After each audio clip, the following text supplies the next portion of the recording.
Welcome to the Life Makeovers podcast. My name is Cindy D. Whitmer, and I am the Midlife Makeover Coach, helping you turn your midlife into your best life, one step at a time. Through powerful conversations, my own midlife roller coaster story, and over 3 decades of helping people transform their lives through counseling and coaching, I am on a mission to help you create your own definition of success and happiness. Thank you for being here. Hey, everybody. Welcome to the Life Makeovers podcast. It's great to have you here with us today. I say us because guess what? Today I have a very special guest. The wonderful Laura Dankof is here with me today. And gosh, we came across each other's paths a few years ago.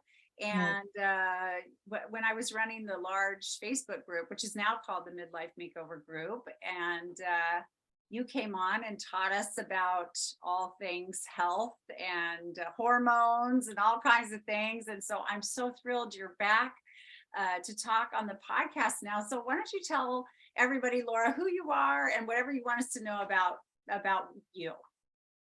So sure, as Cindy mentioned, my name is Laura Dankof. I'm a nurse practitioner, and I practice from what's called a functional medicine standpoint, which is really getting to the root cause versus just treating symptoms. So you get a diagnosis, here's your drug, and we're not really, addressing or helping people to heal, we're managing disease.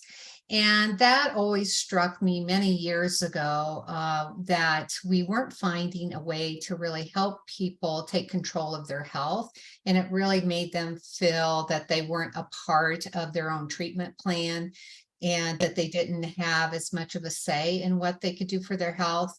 At that time, when I started my practice several years ago, I always practiced from that standpoint because that was a door that just flew shut in the wind, is that we never stopped to ask why. Why is this person having these symptoms? What precipitated their diagnosis? And through that, I did my own research. I had my own health issue at the time, being in midlife several years ago. And I also had a daughter that was born with blood disorder, and that kind of really took me down a different path altogether. Through that practice, a lot of how it kind of evolved over time, I was seeing a lot of women in midlife in their mid 30s to 60s that were coming in, just not feeling well, feeling they weren't getting answers for their health issues. Often being told there's nothing wrong with you, all your tests are normal, but yet they felt terrible for some reason or another. Wow. And a lot of times that would be, they would be put into a class, you just need to eat less, exercise more. Maybe they were struggling with their weight, or they were feeling anxious when they hadn't been anxious before, depressed when they hadn't been depressed before, they weren't sleeping. And so they were told, well, you're depressed, you're anxious, here's your antidepressant, here's your anxiety medicine, here's your sleeping pill, and never thinking this could be their hormones. And if they would bring up, could it be my hormones? Well, you'll just have to live with that. All women are going to have to go through that, and we're not going to give you anything to help you with that because of things that came out with the Women's Health Initiative study, I think back in 2003 or 2002, something like that. So it scared everybody off from treating women and treating them effectively for their hormones, or having, very many options that were safe. So that's kind of where my practice grew from there. It also, I was dealing with women with digestive issues. They were reading about leaky gut and they go to their providers. Well, that's not a thing. Well, then we kind of get into that and try to first of all, dispel some of those myths, because that's how everybody was taught, you might say. But also it was a chance for them to really be heard and for their symptoms to be validated because they know something's wrong and Yeah. they just didn't know where to turn or what to do. And there would be many times I would see women and some men, they had been to multiple providers or had the big workup. And I should say, with anything I'm saying here today, this is not medical advice, so I'll give my legal disclaimer there. But And and this is just the badgering of traditional Western medicine, right? What I feel like you're right, saying is you found another way to approach some of these mysteries that haven't been solved from traditional Western medicine or whatever, right. and found a different way to really get to what's underneath these symptoms that women are having. Correct, because really, and that's not to the fault of anybody in healthcare and the way we were all taught. This is what you were Right. taught. Here's your anatomy and physiology. Here's your Yes. disease. Here's your drug. Here's the labs you run. But in the world we live in today, there are a lot of mystery conditions or illnesses or things that cannot be explained through traditional testing.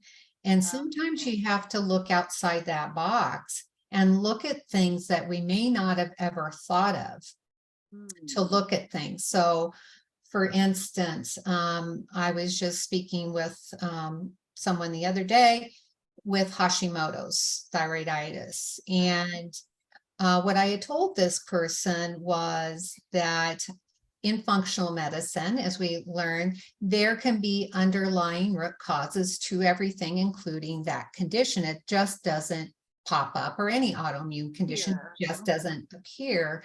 Okay. There's usually some sort of triggers along the way. And one of the things, for example, that I mentioned to her was that when looking at women, primarily, because it's mostly women that have Hashimoto's, not say that men won't have it, which is an autoimmune thyroid condition, that I would test them for various viruses to see if they had them in their past, post-viral things going on, and to see if those viruses were present. And in nearly 100% of everybody I tested, they were positive. And So so they had something before that actually brought the Hashimoto's on, you mean you brought the can't prove, thyroid condition yeah, on? you can't prove that directly, but Okay. you can definitely see a repeated, Association. yeah, association. And, I've learned that through other practitioners and experiences, that I had with patients over the years. So I said, okay, let's look for this, let's test for this. And was surprised to find they were all coming back positive, for these viruses. So finding little connections like that, and it's never, ever just one thing, like that virus caused that condition. It's a multitude of things. We're looking at what kind of stresses a person had throughout their life. Mhm. What has their nutrition and diet been like? What is their environment like? Do You mean they like live in, air quality, or do you mean like what skin products they're using, or right? what's environment mean? Yeah, so environment, I'm meaning, yeah, do they live in a farming community? Did they grow up on a farm? Are they around farm chemicals?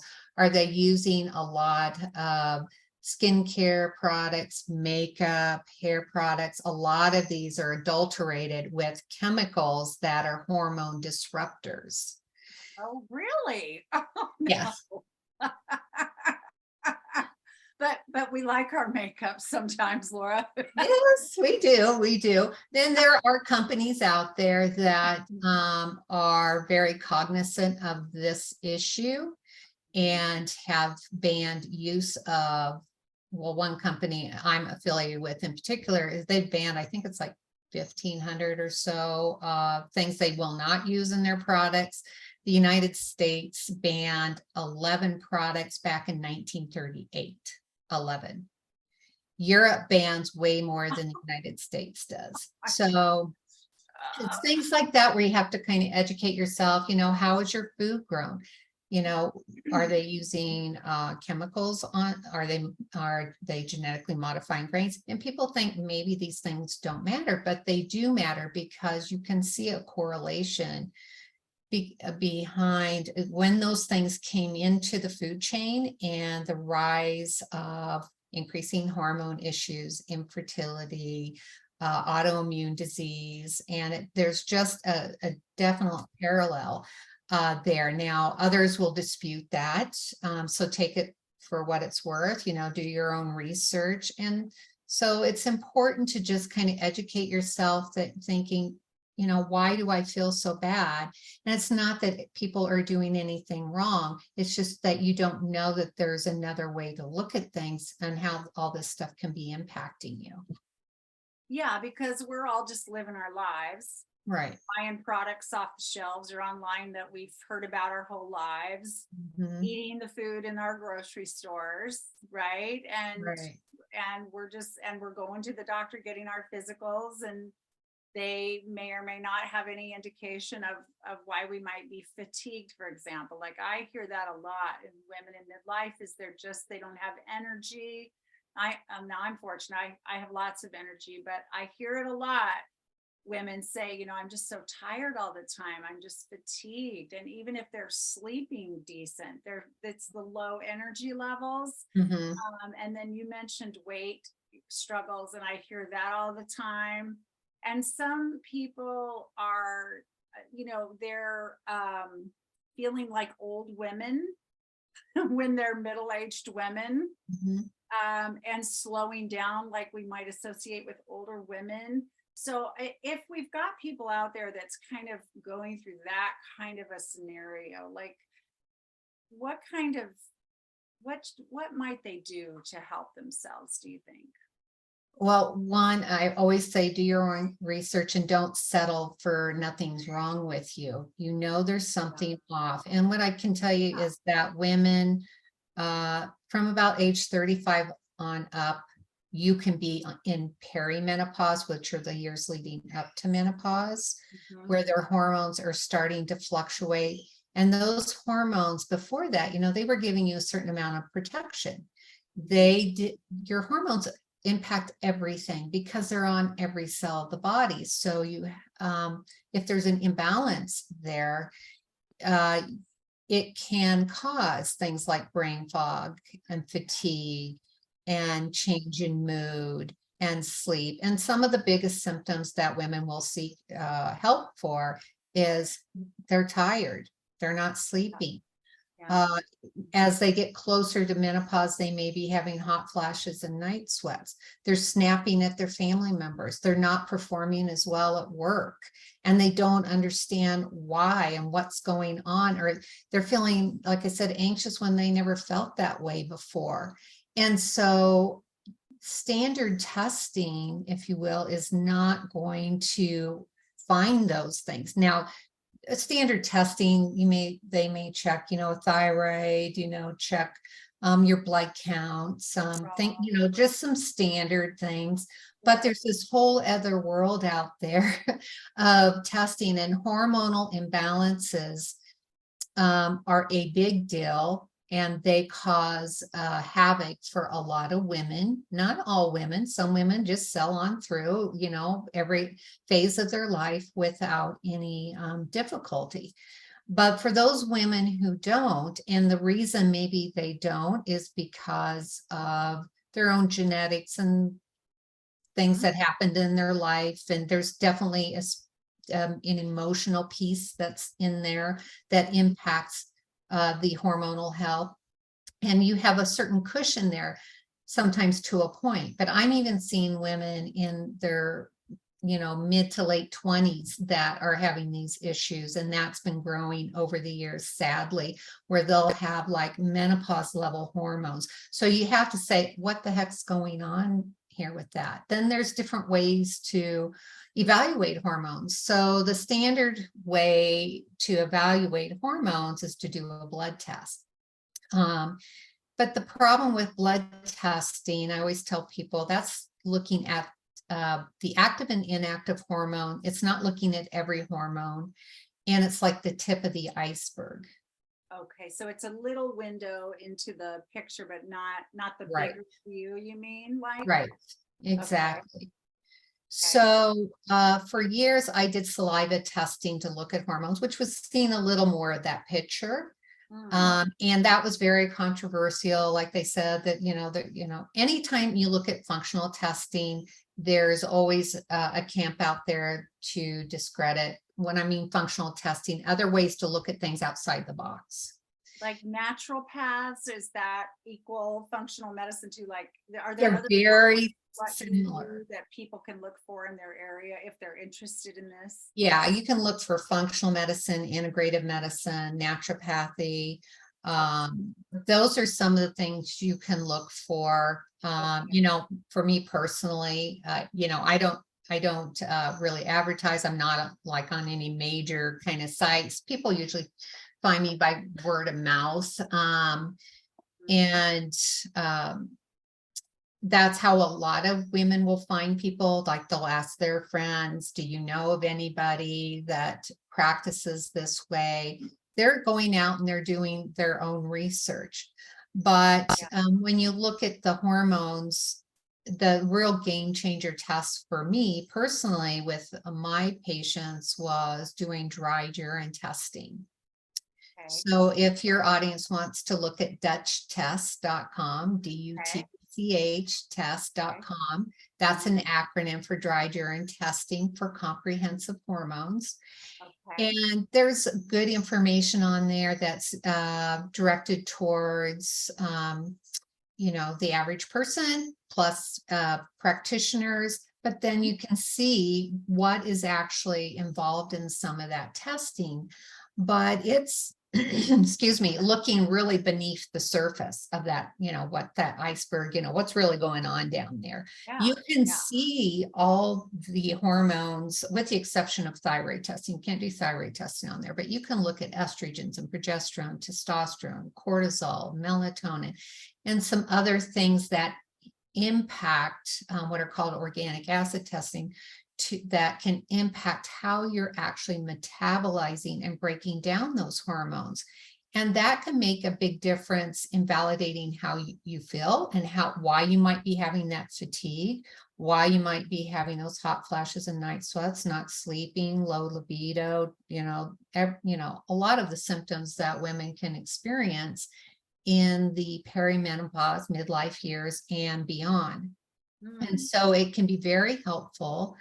And then we work together, as far as the best approach to based on risk versus benefit and their own personal history for those women. Now, women that maybe don't live where I'm licensed to practice, which is Iowa and Colorado, I do offer them various free resources and programs that they can utilize to educate themselves and know how to use that information for them to work on themselves personally, or to help them, also find somebody in their area that can maybe guide them through that process as well.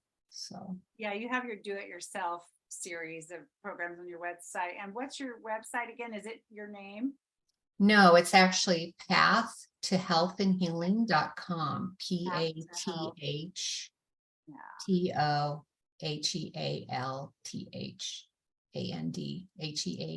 PATHTOHEALTHANDHEALING. So path to health and healing, all spelled We'll out.com. put that in the show notes too, so y'all can get that after you listen if you'd like to check some of these things out. So okay, I have a question. Is insulin a hormone actually? Mhm. So if you're insulin resistant, Yes. what does that mean? And what do you do about it? Sure. So insulin resistance can happen particularly as estrogen changes or Okay. cortisol levels are affected. Okay. What your activity levels like. So insulin resistance basically is when your pancreas, puts out insulin, it's meant to bring the blood sugar, carry it into the cell. Okay. So the one way that I would look at that is think of your cell as this round ball, Okay. but it's got various locks around it.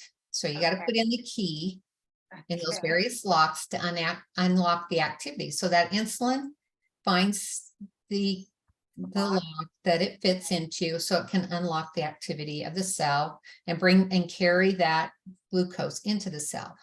When you have insulin resistance, there aren't enough of those locks, key locks, You can't get in. So you can't get in. And so Okay. then it can just bounce off. So it's not being used effectively. Okay. So you might have a lot of insulin maybe flowing out there, but it can't get into the cell. So one of the ways to decrease insulin resistance is through improving your nutrition, that you're eating real whole food. I always say organic, eliminating the processed foods and sugars, and that you're doing regular exercise, because exercise can help with blood sugar control and potentially reduce insulin resistance. Now, there are some women that are more prone to insulin resistance in spite of doing those things, like women who have polycystic ovarian syndrome would be an example. They are more prone to insulin resistance, or maybe there's a genetic reason, but the lifestyle factors definitely do play into that. But also when you go through perimenopause and menopause, that risk can increase because of the changes in the hormone levels. Okay. And is stubborn weight around the middle a symptom of insulin resistance? It is one of the symptoms or findings that you might have when you have stubborn weight around the middle. It can be insulin resistance. It can be imbalances in cortisol and cortisone, so adrenal function, and also imbalances in really estrogen and progesterone and testosterone and all of that, even DHEA. So it's never just one thing. And so one of the biggest challenges I have in my practice is trying to find the magic answer when it comes to, yes, when it comes to weight loss resistance in midlife. It is a big challenge, and what works for one person may not work for another person. So for instance, because there's so many variables that come into play. But for instance, somebody might try keto and that works great for them. Other women will do keto and they feel absolutely horrible on it and don't do well with it. I didn't do well with keto. Yeah. 3 months of I didn't feel good. I lost 3 pounds. I think I told you that. 3 months, and I never felt normal. I had this, and I didn't feel bad, but I just felt funny, just odd. It was the strangest thing. Yet my neighbor, Kara, is a keto person, and it just works beautifully for her, and we're about the same age. And so she feels so much better. Yeah. And that's the quandary, as far as the one size doesn't fit all. No, not at all. And it's trying to figure out what is the right combination for people. If I had to give a blanket statement on where to even start from a nutrition standpoint, eat real whole organic food, and the Mediterranean diet has a lot of research to back it up as just general overall health. So if you look at the food pyramid, not the one the government gives us, but you look at the Mediterranean diet food pyramid, the foundation of that is that the bulk of your diet comes from plants, fruits and vegetables. Yeah. Okay. It's not that you don't have meat in there and healthy fats like coconut oil, avocado oil, or salmon, so you get your nuts and seeds. So there's proteins that you're getting there. Vegetables actually contain some protein as well. And we might not think of that. They even contain some calcium because some women are going to be worrying about their bone health. So it's, looking, if you're worried about, am I getting enough calcium in my diet? Look, just do a search, what are some vegetables that are high in calcium, for example, but you need more than just calcium to protect those bones. So weight bearing exercise, doing some lifting, Yeah, and ladies, I'm sure I'm sure, Laura, you're not saying, bench press 250 No, pounds here. You're saying take those 10, 15 pound, 5 pound right, weights and or the straps and do some resistance, right? right. We're saying become Yeah, a weightlifting champion here. This isn't what you're talking. You're talking about very practical. Most anybody can do this kind of, yeah, it's free, right? and it's free. And it's free. Yeah. It's Okay. just, it's just doing it. But one of the big things that I would also look at with, as far as your bone health goes, is getting your vitamin D level checked. Okay. Because you need vitamin D, magnesium, vitamin K2 to act as drivers to drive that calcium into your bones. Most multivitamins are not going to contain calcium, by the way. And that is because they interfere with the absorption of the other nutrients. And so usually calcium has to be taken separated out by itself. Mhm. And then know your numbers. If you do get your vitamin D level checked, don't settle for it's normal. Ask, what is my number? Because a normal range for vitamin D is 30 to 100. But then there's an optimal range, I say. The sweet Okay. spot would be Okay. like 50 to 75, in Oh, my okay. opinion, for your vitamin D levels. Okay. So vitamin D is also a pro-hormone. It's on every cell of the body. I've had some people that were so deficient in vitamin D and they were having fatigue and bone pain or low mood, and you get their vitamin D level up and all that improves. Now, I'm not going to say that happens in every case, but there are cases where that has occurred. That's powerful information. Yeah. Yeah. I mean, Okay. it's What such a simple about thing. sex in midlife? I hear, the libido's low. I hear there's vaginal dryness, sex hurts now. And Mhm. then with many of my clients, their male partners or husbands are also losing the ability to get an erection on their own, or maybe are not, completing the process. I don't know how to say it. But anyway, so are these the kinds of things like quote unquote normal, or things that we can address? Yeah, definitely. So you don't have to settle for that's the way it's going to be, Mhm, mhm. definitely the hormones are a huge factor there. Okay. Um, Having said that, so you could have, believe it or not, we think of testosterone as being the hormone for libido. It's not just testosterone. It can be low progesterone. It can be low DHEA. Okay.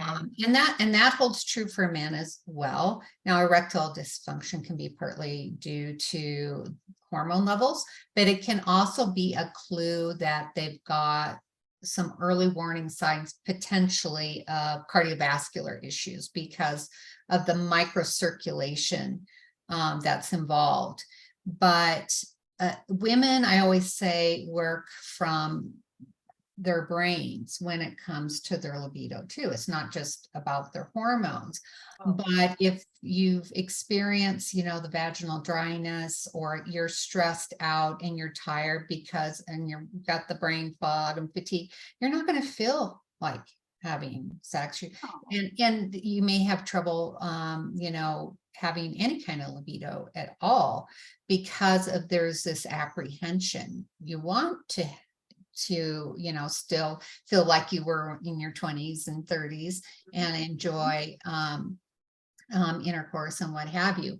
But part of it's hormonal, part of it's just life catching up with us, at that point, and trying to take time for yourself and self-care and not feeling rushed into things. Sometimes there's a problem even with sensation. And even when you give hormones, that may help some, but not everybody. So and we look at some other things, as things changing anatomically, as their, yes. their pelvic floor, that's impacting that. Sometimes I've even tried women on oxytocin to help with sensation and stimulation and what have you. But it definitely requires some, good communication with your provider on this. And oxytocin is something they probably aren't thinking about to use for libido on sensation.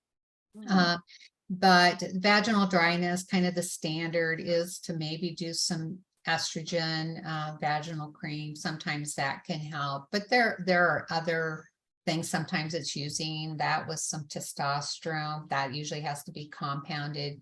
But I'm never recommend people just go on a hormone without having some sort of testing done first.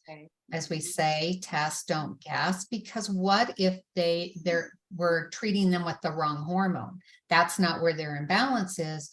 Or, why I like doing the urine testing is we can see if they're having trouble even metabolizing those hormones well, that could put them at risk for other health issues. And do we need to kind of correct that first before we go down that road? So. Wow, that's all great information. Now, what about things like hair loss, migraines, chronic pain? I mean, could all these be related to hormone kind of things, or what do you think? Yes and no. So, yes, and yes on the hormones. But stress, changes in how they're absorbing their nutrients as we age can have an impact on all of those as well. So let's start with hair loss. So hair loss can be due to a nutritional deficiency. You could be low in ferritin, which is how well we store iron in our cells. Do you have a thyroid condition? Are you metabolizing your testosterone in such a way that it's favoring a certain pathway that can make you more prone to hair loss? Have you had a recent stressful event that's impacted your cortisol levels? So when I have had major stressors in my life, my hair starts falling out, and I know it's my adrenals, and I know I need to support my adrenals to get it to calm down. So it could be, you've got something going on even with your scalp, and do you need to have your dermatologist look at it? The condition of your gut microbiome, what's your good versus bacterial imbalance in your gut. So there's so much more. Your Dutch test also, or no, that's another beast of its own. Yes, it is. So the way that I like to test that is through doing a test called a GI map. It's a stool test that's looking at DNA markers in your stools for what's your normal gut flora look like.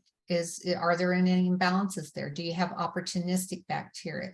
Do you not produce enough enzymes to aid? So when we chew our foods, we're producing enzymes.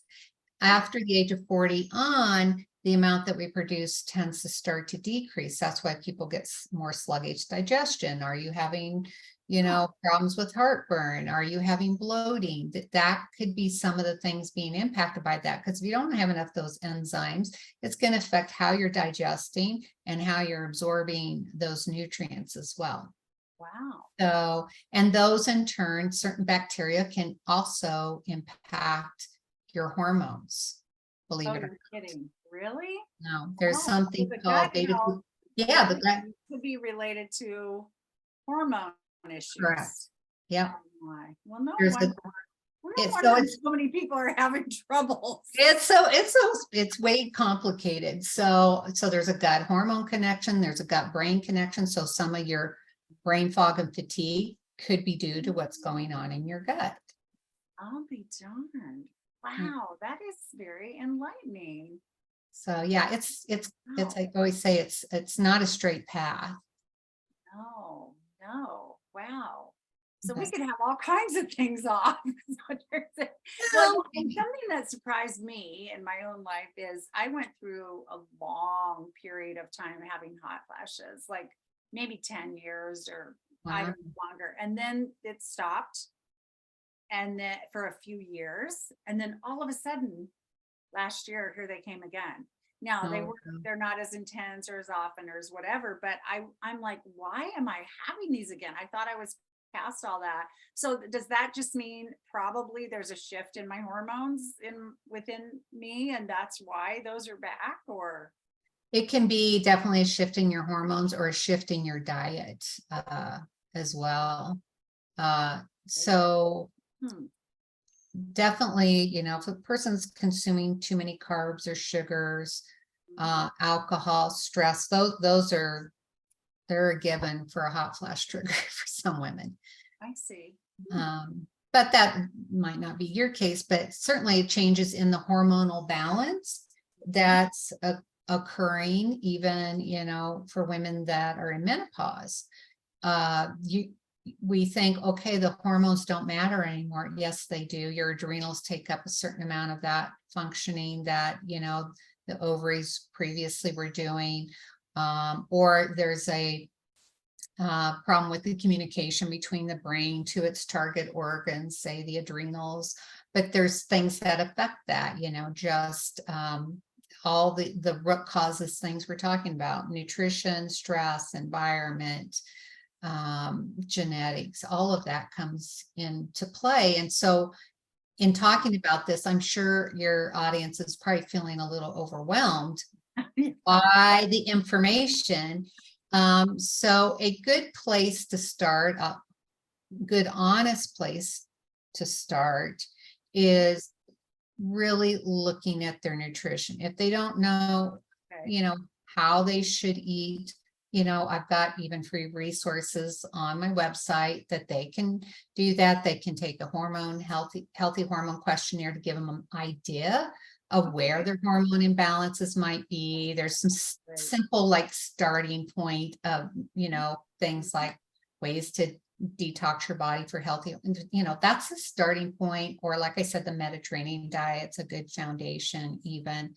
And you really have to take a hard look at your nutrition, because even let's say if you continue to eat a really, standard American diet, we'll say, not a lot of processed food, sugars, what have you, Right. your stress level stays high. Even if we look at your hormone levels and we can identify some imbalances and support those, which sometimes that's where you have to start because you don't have the capacity to even make those changes. But let's say if you're just trying to figure that piece out, to look at your own nutrition, that's, worth looking at. And I always tell women you have to find me time. We're good about taking care of everybody else, putting our needs last. And even if that means shutting yourself in the bathroom for 10 minutes a day, to get away, or doing some deep breathing. And I'm sure your audience probably has learned those kinds of things from you too, but you have to make yourself a priority. Otherwise you'll be the last thing on the list and you never get to the end of the list. So it has to be built into your day somehow. Yeah, I love that you said that because yes, if we wait, we'll never get to the end of the list. So if we put ourselves at the end of it, we're not going to get there. I've said to people who, talk to me about aging, and I'm not a medical person at all, not at all. But I've said that my greatest anti-aging secret is happiness, like to really be happy in my life. Like I love my work. I love to play. I know how to relax. I have great support. I mean, I've made these things, I've created this life that I really love that I don't need to escape from, you know, to feel Right. good. And I think that helps with everything. Now, I don't know if it helps with hormone balancing or I don't know if that's, I don't know what you would say about that, but No, I I hear would you. say you're right on the mark, because there is if you look at everything, there's an emotional root to everything, every single imbalance in the body, every single health condition. There's always an emotional root to Like all of that. to it. And so the question then becomes, she's not getting along with her husband, her kids got things going on, her job she doesn't particularly like anymore. And she's thinking, I'm dealing with that all day long. How do I find happiness in that? So happiness is an emotion. So how do I find that in the midst of all of this? Yes. I would say, there's a lot of ways you can approach that. It might be that you take a meditative walk every day to decompress and get away from things so that you can get reground yourself. It might mean that you create your own little sanctuary somewhere in your home that, when you go to that spot, that's your time to kind of decompress and, tune out the world momentarily and focus inward on yourself. And just saying, there's things that we have no control over that we can't change, but what we can change or have control over is our own thoughts and our reactions to the world around us. And that takes practice, that's work. Yeah, and it's, we can know those things, but again, it takes practice, and it's a conscious decision day in and day out, several times a day, making that conscious decision. Am I going to let what's going on in the world bother me? Am I going to find a place of peace within, despite the world around me or what's going on around me? Am I going to allow myself the freedom to take a break today and spend some me time? Or am I going to think I have to push through everything? Right. It's a conscious honoring of the self or ignoring the self. And if we don't think that's going to affect our health in every single way, I don't know what to tell people. I mean, I just think the mind, the body, the soul, it all swims around together. And we need to listen to ourselves and what our bodies and our minds are asking of us, right? Right. And it might mean just saying no and being okay with saying no and not, worrying about whatever everybody else is thinking or doing. Or another simple one might be, I did this probably 3-4 years ago, turn off the news. Yeah. Yes.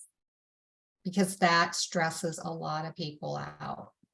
Oh my gosh, yeah, how can it not? Because it really is usually the most traumatic, or controversial or upsetting things going on. And what we're often not hearing is the millions of kindnesses or acts of generosity or joyful events or fun things happening, or the latest good news about whatever. We don't hear that nearly as much. And yeah, I'm like you. I watch it less and less and less and less. I really don't pay too close of attention to it. Every once in a while, I'm tempted to turn it on, and I turn it on, and in about 10 minutes, I've had it, and I just can't take it. Exactly. And if there's The any tolerance is major, low yeah, if there's any major thing we need to know about, it's going to filter through to us one way or another. So, when I first did that, I think, oh, what, I'm going to be missing something important. No, I have not missed it. And if I caught a glimpse of it, I'm like you, like immediately I feel anxious. I feel the stress level, it's just, I know it's not good for me. And so it's making those decisions, particularly for women, in their midlife and beyond, is making the decisions of what you're going to put up with. What you allow into your consciousness, into your environment, into your space, into your body, all of it, right? Exactly, because it does have a huge impact on your health. Huge. Can't say it enough. Wow. Yeah. Yeah. Exactly. Well, is there any other subject or point you really would love to make today or share that you feel is really super important for people to hear right now? Yeah, I'd say the biggest thing I could tell, your audience would be, um, take one day at a time and one moment at a time as far as their own personal health and well-being goes, because a lot of the things I've said can be overwhelming and you don't even know where to begin. Mhm. So Mhm. it's like peeling the layers of an onion. Just start with the top layer and work on that aspect. You may be never going to get to the core, but you're going to feel better along the way because you're going to start learning so much more about yourself. And when it comes to their health, it's finding that practitioner that is going to listen, and is going to be able to help you. And there's plenty of them out there. It's just trying to figure out where to find them. So places they maybe would look for in their state, when looking for someone, first ask their friends, ask for recommendations. I mean, they can do a search, for Yeah. functional medicine, naturopathy, integrative medicine. If Okay. you're still not really sure, go to your local compounding pharmacy. So compounding pharmacy is they're making the prescription medication or compound. Sometimes they will be a good source for knowing of people in their area. That's how a lot of people, would have found me over the years, is they ask the compound pharmacist. Go to sometimes massage therapists, acupuncturists. These Okay. are some of the people that Chiropractors. need. Chiropractors, yes, a lot of chiropractors Okay. are people that either know someone or maybe they do some of those things themselves. And if all your needs aren't being met one place, they may have names of other people. And so you start to find out who are those people in your own community or in your own region, you might say, Okay. because they are sometimes hard to find. Some are big names and they're out there, and they do a lot of advertising and what have you. But then there's other people like me, I don't advertise. It's just strictly word of mouth. People, Hiding out there in Colorado. yeah. So, which I'm very fortunate for that, and Yes. Well, so you've it's, earned your success and your reputation, of course. So, yeah. So, but they're around. There's people out there, and the first person you come across may not resonate with you, or you feel like something isn't, your needs aren't quite being met. Don't give up. right. Keep searching, because I think sometimes what happens is, um, I think someone, they've been to their practitioner or they've been to several practitioners and they're not getting answers, they're getting the same response. And so they just give up and they're suffering in silence. Or they heard it even once from their practitioner and they suffer in silence. Or, you're going out and you're searching the internet and trying different things that may not be the right thing.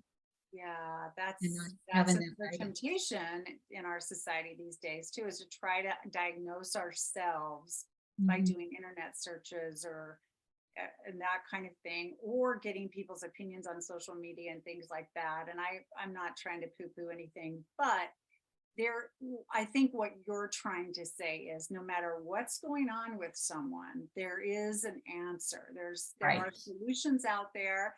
And so as long as you're still suffering or uncomfortable or you just feel like something's off, keep exploring, because it could Right. be this or it could be that.